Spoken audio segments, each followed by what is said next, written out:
एक सर्वे ने बीजेपी को चौंका दिया और भीतर तक हिला दिया। इसी साल के अंत में देश के 5 राज्यों मध्य प्रदेश, राजस्थान, छत्तीसगढ़, तेलंगाना और मिजोरम में चुनाव होने हैं। वहीं हाल ही में सी वोटर के ओपिनियन पोल के आंकड़ों में बीजेपी के मुकाबले कांग्रेस के पास मामूली बढ़त नजर आ रही है। इसमें कहा गया है कि आज चुनाव होने पर बीजेपी को 106 से 118 सीटें, कांग्रेस को 108 से 120 सीटें, बीएसपी को 0 से 4 और अन्य खातों में 0 से 4 सीटें मिलती नजर आ रही है। मच गई खलबली। बीजेपी के अंदर पूरी तरह से खलबली मची हुई है। बीजेपी भीतर तक हिली हुई है। अब आगामी विधानसभा चुनाव के लिए प्रधानमंत्री नरेंद्र मोदी ने यूनिफॉर्म सिविल कोड के मामले को उछाल दिया है। अब सवाल उठता है कि क्या बीजेपी का यह फार्मूला विधानसभा चुनाव में काम करेगा या फिर कांग्रेस की 5 गारंटी और बीजेपी सरकार के भ्रष्टाचार का मुद्दा काम करेगा। वीडियो कुछ लंबा है, लेकिन प्रयास है कि हर सवाल का जवाब हम यहाँ तलाशने की कोशिश करें। आपको याद होगा, कांग्रेस ने कर्नाटक में सीएम रहे बसवराज बोम्मई के खिलाफ पे सीएम कैंपेन चलाया। उनकी छवि को करप्शन से जोड़ दिया। इससे कांग्रेस को सफलता भी मिली और कर्नाटक में कांग्रेस सरकार बनाने में कामयाब हुई। कांग्रेस की रणनीति है कि चुनाव तक अगले 5 महीने मध्य प्रदेश में भी इसी तरह के करप्शन के मुद्दे उठाकर शिवराज सरकार की छवि पर हमला बोला जाएगा। इसके साथ ही कांग्रेस 5 गारंटी को लेकर भी चुनावी नैया पार करने में जुटी है। ये गारंटी है प्रदेश में महिलाओं को 1500 रुपये महीना, गैस सिलेंडर 500 रुपये, 100 यूनिट बिजली का बिल माफ, 200 यूनिट बिल हाफ। इसके साथ सरकारी कर्मचारियों की पुरानी पेंशन स्कीम लागू करना, किसानों की कर्ज माफी को पूरा करना, ये कांग्रेस के वादे हैं। बहनों और भाइयों, हम आपके सामने कुछ ऐसे गारंटी लाए हैं जिनके बारे में अब आपको मैं बताऊंगी, जो हम 100% लागू करेंगे। ये मेरा वादा है आपको। महिलाओं को 1500 रुपए प्रति माह दिलवाया जाएगा। गैस का सिलेंडर 1000 रुपए का नहीं, 500 रुपए का आपको मिलेगा। आपके लिए 100 यूनिट बिजली माफ होंगे सबके लिए। 200 यूनिट बिजली बिल की हाफ होगी, मतलब आधी। हम मध्य प्रदेश में भी पुराना पेंशन लागू करेंगे। तो हम कह रहे हैं कि सरकारी कर्मचारी सारे सुन लें, पुरानी पेंशन लागू होगी। जो किसान कर्ज माफ करने का काम हमने शुरू किया था, उसको पूरा करेंगे और जो बचे हुए किसान हैं उनका ऋण माफ किया जाएगा। ये हमारी गारंटी है। कांग्रेस महासचिव प्रियंका गांधी वाड्रा ने जबलपुर से मध्य प्रदेश विधानसभा चुनाव के लिए पार्टी के अभियान की शुरुआत की तो भ्रष्टाचार पर बीजेपी सरकार पर जमकर हमले बोले।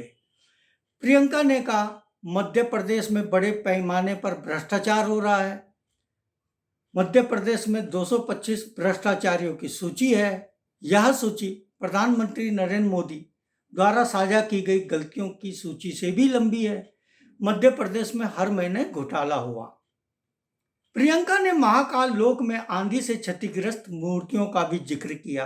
कहा, इस सरकार ने महाकाल को भी नहीं छोड़ा, वहां हवा में मूर्तियां उखड़ गई।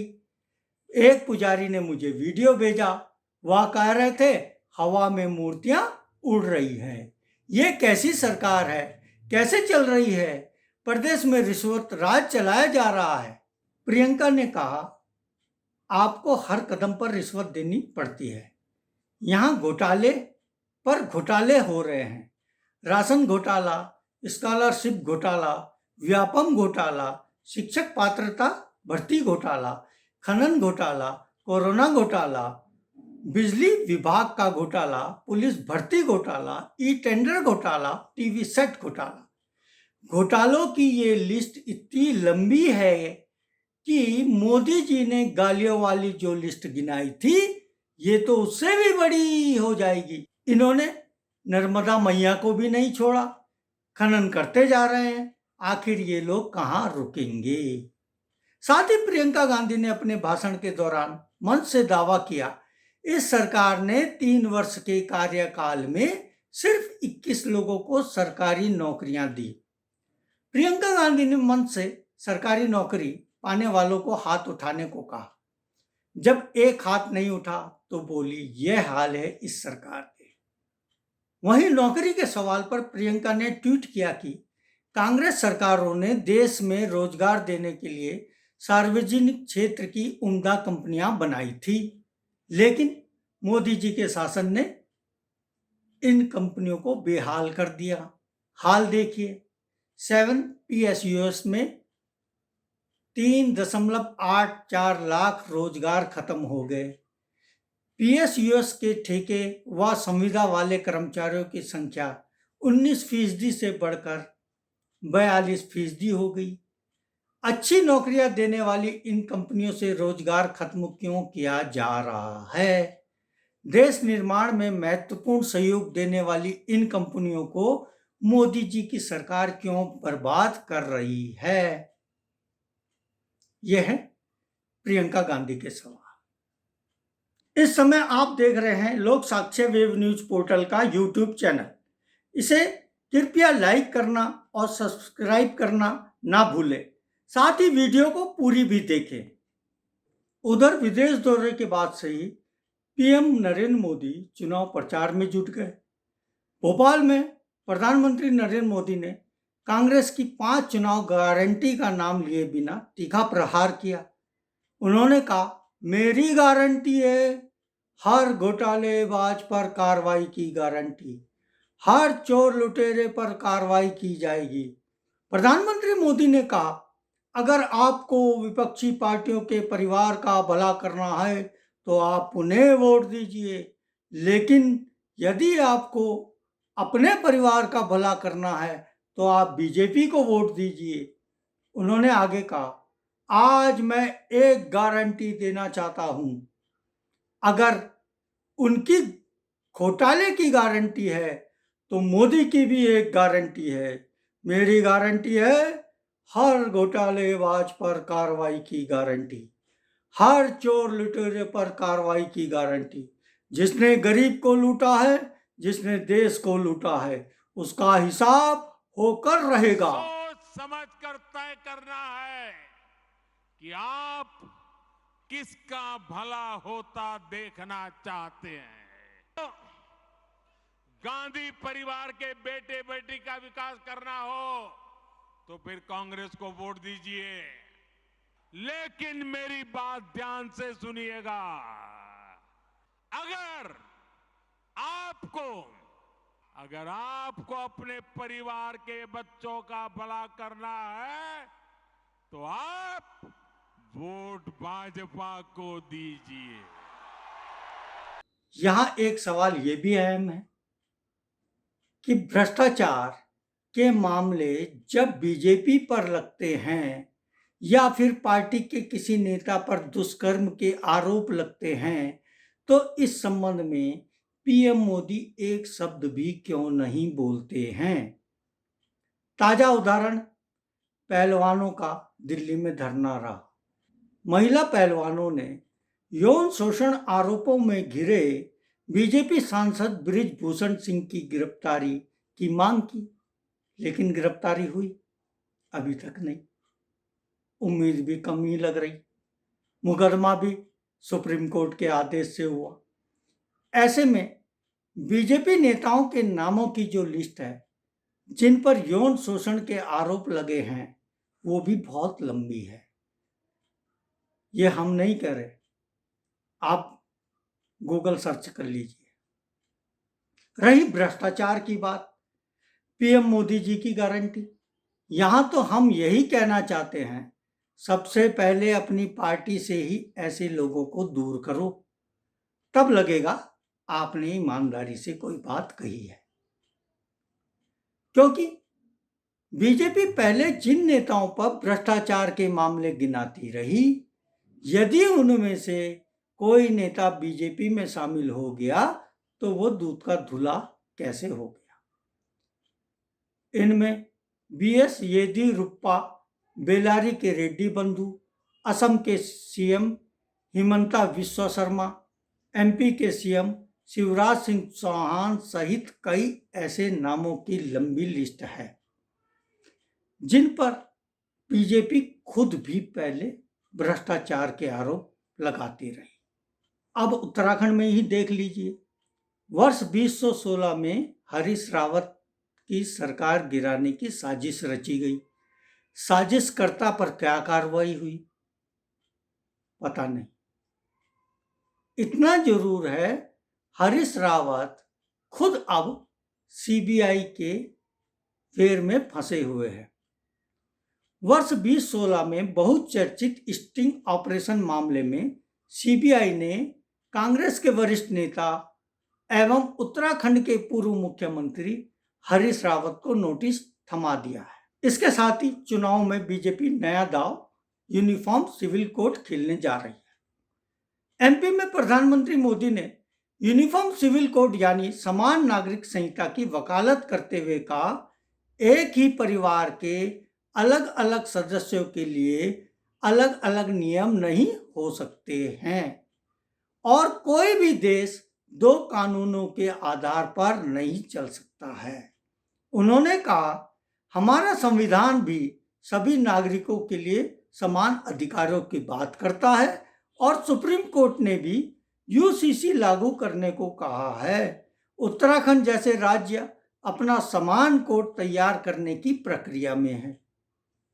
ये तो बहुत अच्छी बात कही, ये बात भी तो हम ही कह रहे हैं, लेकिन यहां भी गौर करना पड़ेगा। सच तो यह है कि आम लोगों को यूनिफॉर्म सिविल कोड की बेसिक जानकारी तक नहीं है। यदि सड़क चलते आम लोगों से पूछा जाए तो ऐसे कई मिल जाएंगे जिन्होंने इसका नाम तक नहीं सुना हो।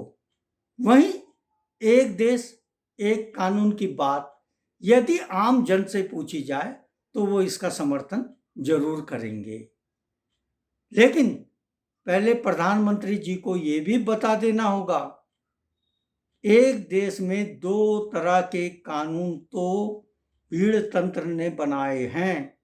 ये भीड़ तंत्र किस पार्टी के हाथ से खेल रहा है, उस पर आपका क्या कहना है। यहां प्रधानमंत्री मोदी जी से एक सवाल है, एक देश में दो कानून जो आपके समर्थक संगठन और भीड़ तंत्र चला रहे हैं, उस पर आपका क्या कहना है। पहलवान धरने पर बैठे, क्या बृजभूषण शरण सिंह पर कार्रवाई हुई। सड़क पर टेंट लगाकर जागरण करने वालों को छूट क्यों मिलती है।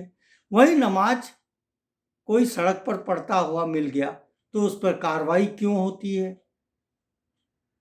इसी तरह के दर्जनों उदाहरण हैं।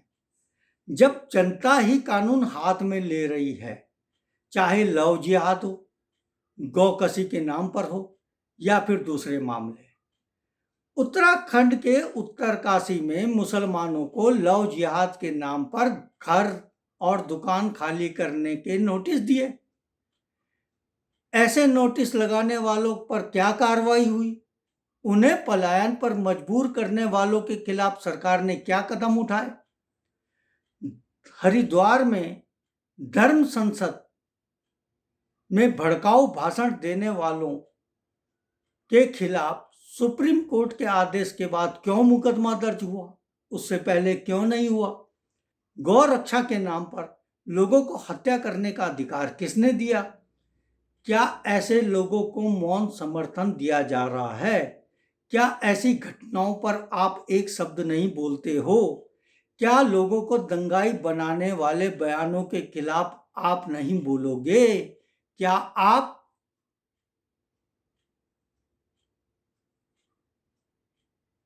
रहोगे। या फिर क्या आप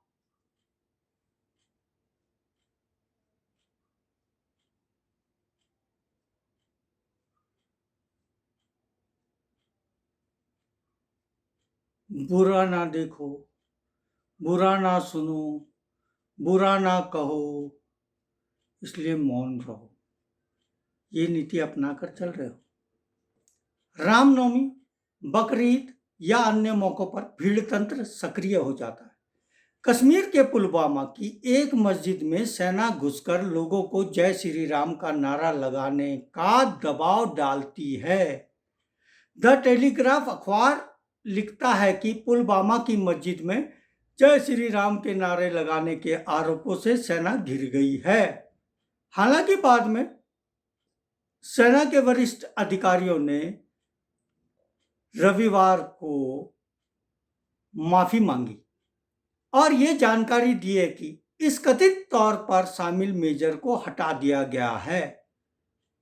यह माफी ऐसे वक्त में आई जब कश्मीर के वरिष्ठ नेताओं ने मामले की कड़ी आलोचना की।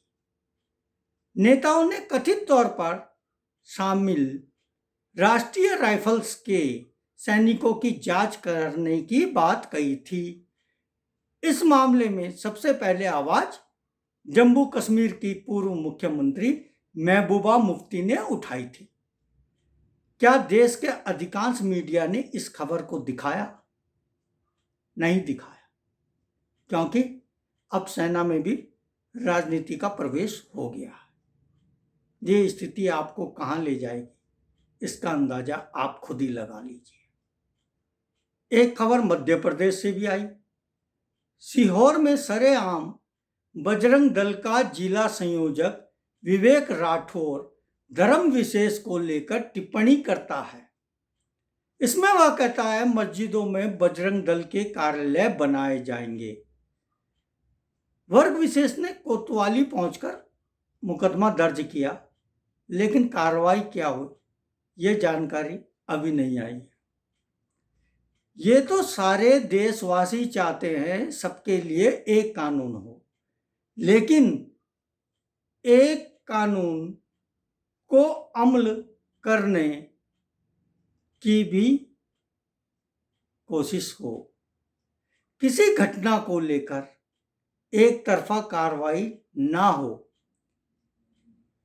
अमेरिका के पूर्व राष्ट्रपति बराक ओबामा ने भारत के मुस्लिमों को लेकर ऐसे ही चिंता जाहिर नहीं की। जब आग जलती है तो धुआं दूर तक उठता है। अमेरिका के व्हाइट हाउस में महिला पत्रकार ने पीएम मोदी जी से भारत के लोकतंत्र को लेकर सवाल पूछा। क्यों पूछा, यह भी सोचनीय विषय है। वो भी उस देश से जो दुनिया में सबसे बड़ा लोकतांत्रिक देश कहलाता है। एक सवाल और है प्रधानमंत्री जी से, क्या आपने कभी धर्म संसद लव जिहाद के नाम पर भड़काऊ और नफरती भाषण देने वालों के प्रति एक शब्द भी बोला? उन्हें कभी रोकने की कोशिश की? कई सवाल हैं इस देश में। सवाल गरीबी का है, क्योंकि 80 करोड़ लोग मुफ्त में राशन पर निर्भर हैं। सवाल बेरोजगारी का है। सवाल ये भी है पुलवामा हमले जैसी घटना के लिए कौन जिम्मेदार है? क्यों नहीं जवानों को एयरक्राफ्ट से ले जाया गया? यदि जवान एयरक्राफ्ट से ले जाए जाते तो 40 जवान शहीद नहीं होते। लेकिन आपने तो शहीदों के नाम पर वोट मांग लिए। स्वास्थ्य और शिक्षा का सवाल है। सवाल मणिपुर राज्य का भी है, जो महीने से ज्यादा समय हो गया अभी भी जातिगत हिंसा में जल रहा है। सवाल भ्रष्टाचार का भी है, जो बीजेपी शासित राज्यों से भी उठ रहे हैं। और इसी मुद्दे पर बीजेपी की कर्नाटक में सरकार चली गई। अब देखना यह है इन सारे ज्वलंत मुद्दों पर यूनिफॉर्म सिविल कोड या राम मंदिर निर्माण का मुद्दा कितना भारी पड़ने वाला है, या फिर 2024 तक नया मुद्दा फिर से सामने आने वाला है यदि ये मुद्दा 5 राज्यों के चुनाव में फेल हो जाता है तो। धन्यवाद साथियों। सच का साथ देने के लिए हमारे YouTube चैनल को सब्सक्राइब कीजिए और लाइक कीजिए। नोटिफिकेशन के लिए घंटी वाला बटन दबाइए। साथ ही हमारे वेब न्यूज़ पोर्टल की खबरें पढ़िए, फेसबुक पेज और ट्विटर अकाउंट से जुड़िए और इसे शेयर भी कीजिए। इसके लिंक नीचे दिए गए हैं। धन्यवाद। मैं भानु बंगवाल।